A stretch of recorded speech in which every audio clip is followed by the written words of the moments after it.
Video नहीं बनाए, picture ले।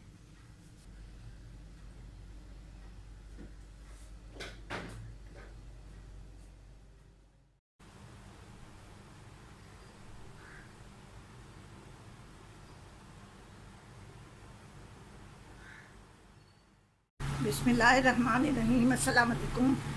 आज मेरा ज़रा गला ख़राब है, फिर भी मैं वीडियो बना रही हूँ। ईद आ रही है, बकरा ईद आ रही है, उसके लिए गोश्त महफूज करने का तरीका।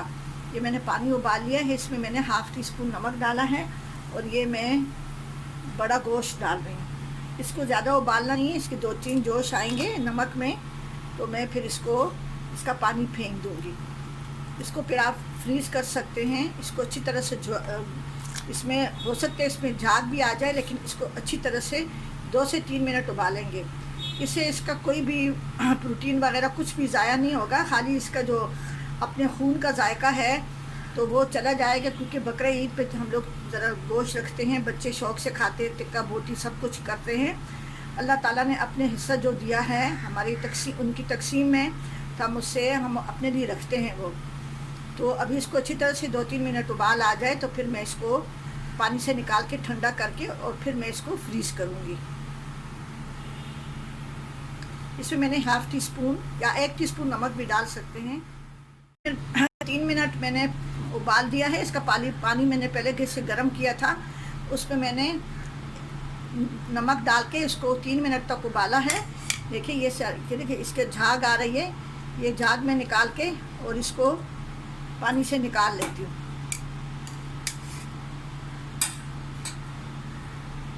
इसको मैंने गर्म पानी से निकाल लिया है। अब ये ठंडा हो जाएगा तो चाहे आप इसी तरह से पीस रख लें, चाहे इसके आप छोटे पीस बना लें। इसके मैं 2-2 टुकड़े करूँगी और ये अच्छी तरह ठंडा हो जाए तो फिर जैसे मैं इसको पैक करूँगी फिर मैं आपको बता दूँगी।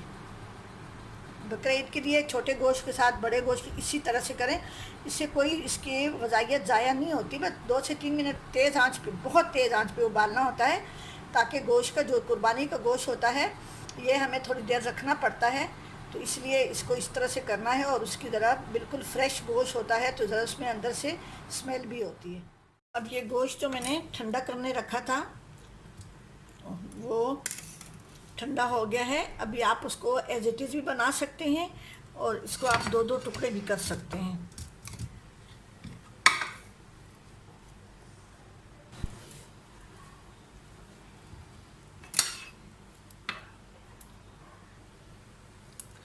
अब इसके मैं 2-2 टुकड़े कर दूंगी।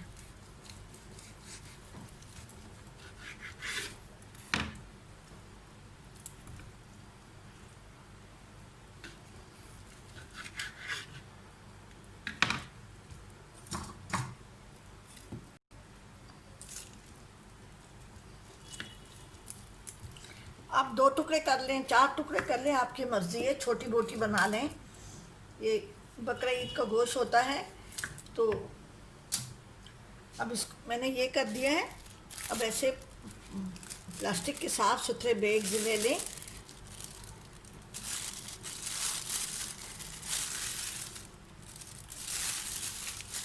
जितने भी आपको ज़रूरत हो, ज़रूरत के मुताबिक आप इसके ऐसे बैग बना लें।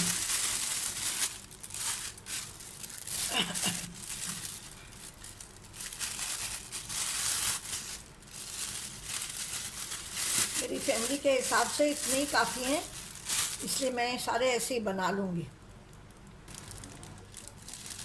अब आप ये रबड़ बैंड ले लें, अच्छी तरह से एयर टाइट करके।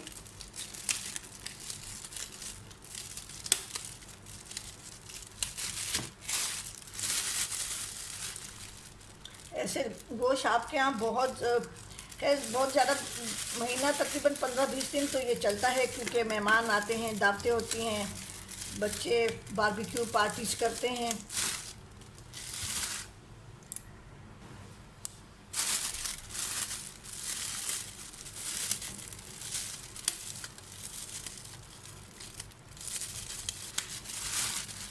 इस तरह से आप कर लें। अब इसको मैं फ्रीज़ कर रही हूँ।